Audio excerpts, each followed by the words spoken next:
Hello.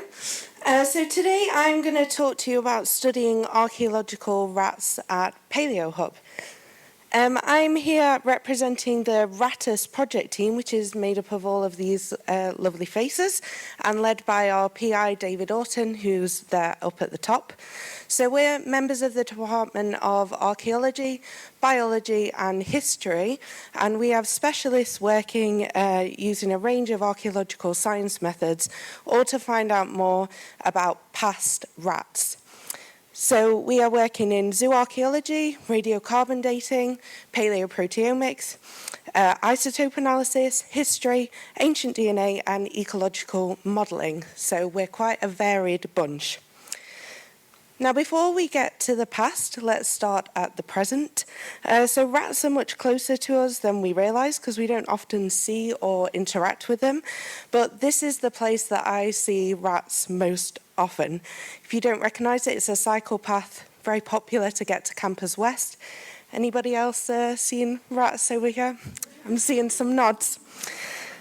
So the rats that you'll see here are brown rats, or to give them their proper name, Rattus norvegicus.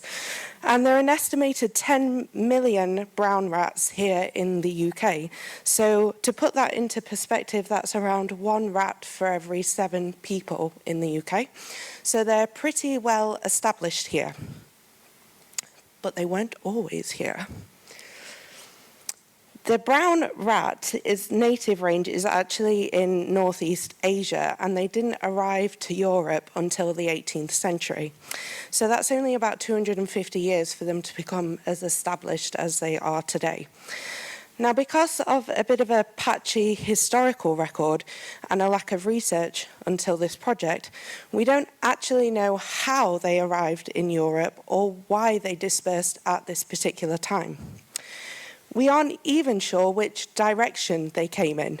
So they could have travelled across Russia, across the land, and then spread into the west of Europe.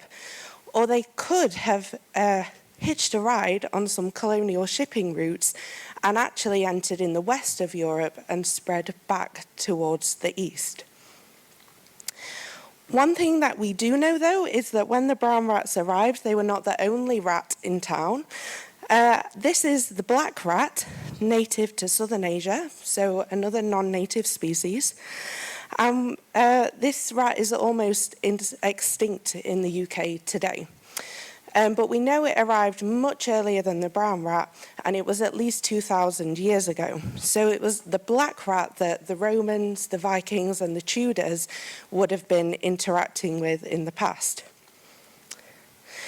So through the RATTUS project, we're trying to fill in some of these gaps and find out when and how did the black and the brown rat get to Europe, how stable were these populations throughout time, and then what impact did the Black Death have on the rats themselves, because rats also are infected and die of plague. So right now we are working with collaborators across the whole of Europe to collect bones, skins, teeth and even little hairs of rats from the past to try and fill in the map and get enough data to start answering some of these questions.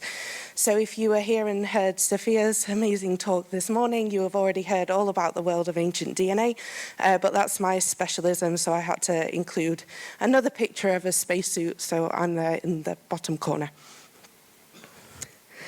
So you might know the picturesque King's Manor as the building most associated with the archaeology department at York, but we actually have lots of spaces across the university, and actually the RATTUS team works here, so a bit less glamorous. This beautiful prefabricated building is Paleohub, and will be open up this afternoon, so it would be great if you wanted to drop by. We have far more interesting things than the outside suggests. We'll have human and animal bones on show for you to interact with, coprolites, which is preserved poo from the past, so we got some Viking poos for you to have a look at, and of course lots and lots of rat bones. So please do and come and find us. We're just opposite the environment building, held for the building that looks like an abandoned warehouse, and you're in the right space. So if you want to keep in touch with the RATTUS project and hear more about rats, you can follow us on social media at RATTUS, or if you use this QR code, you can read our newly launched blog, which is very exciting, I'm sure. But thank you for your time.